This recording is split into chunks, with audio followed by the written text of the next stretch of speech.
ৰঙালী বিহুৰ সকলোলৈকে শুভেচ্ছা জনাইছোঁ। সকলোৰে জীৱন যেন ৰঙালী ৰঙেৰে উপচি পৰক তাকে কামনা কৰিছোঁ। এইবাৰৰ বিহুৰ উৰুকাত আমি খাইছিলোঁ তিল আৰু গাহৰি মাংস।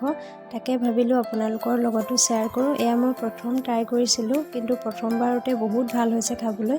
সেয়েহে ভাবিলোঁ আপোনালোককো দেখাওঁ মইনো কেনেকৈ ৰান্ধিলোঁ তিল দিয়া গাহৰি মাংস।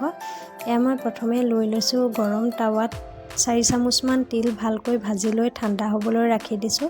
এতিয়া দিছোঁ কেৰাহীত মিঠাতেল মই 2 চামুচমানহে ব্যৱহাৰ কৰিছোঁ, বেছি ব্যৱহাৰ কৰা নাই কাৰণ মাংসখিনিত বহুত চৰ্বি আছে। আৰু এতিয়া তেল গৰম হ'লত দি দিছোঁ মিহিকৈ কাটি লোৱা পিঁয়াজখিনি ভালকৈ ভাজি লৈ দিছোঁ কেইটামান শুকান জলকীয়া, লগতে থেতেলিয়াই লোৱা আদা আৰু নহৰুখিনি ভালকৈ ভাজি লৈ দি দিছোঁ অকণমান হালধি। ইয়াত মই বেলেগ একো মছলা ব্যৱহাৰ নকৰোঁ, কেৱল আদা নহৰুৱে দিম।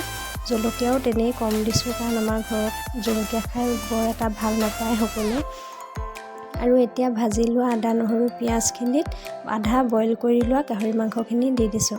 মই গাহৰি মাংসখিনি প্ৰথমে ধুই লৈ 5-10 মিনিটমান ভালকৈ উতলাই তাৰ পানীখিনি পেলাই দিছোঁ। তাৰপিছতহে কুকাৰত 4টামান হুইচেল দি মাংসখিনি বইল কৰি লৈছোঁ। মাংসখিনি বইল কৰোঁতে দিছিলোঁ এটা বিলাহী, অকণমান নিমখ আৰু হালধি। এয়া মাংসখিনি ভাজি তেল ওলালত বইল কৰি থোৱা পানীখিনিকে দি দিছোঁ। আৰু এতিয়া মাংসখিনি ভালকৈ সিজিবলৈ ঢাকন দি 20 মিনিটমান ৰাখি দিম।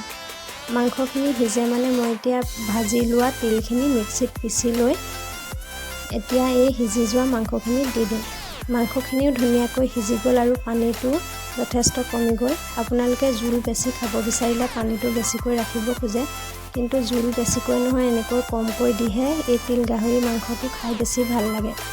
একেবাৰে শেষত মই এয়া মান ধনিয়া কেইখনমান দি আৰু 2 মিনিটমান ঢাকন দি ৰাখি এয়া নমাই থ'ম। এতিয়ালৈকে যদি ভিডিঅ'টো চাই আছে তেনেহ'লে প্লিজ লাইক আৰু ছাবস্ক্ৰাইব কৰি থৈ যাব। আজিলৈ আহিছোঁ।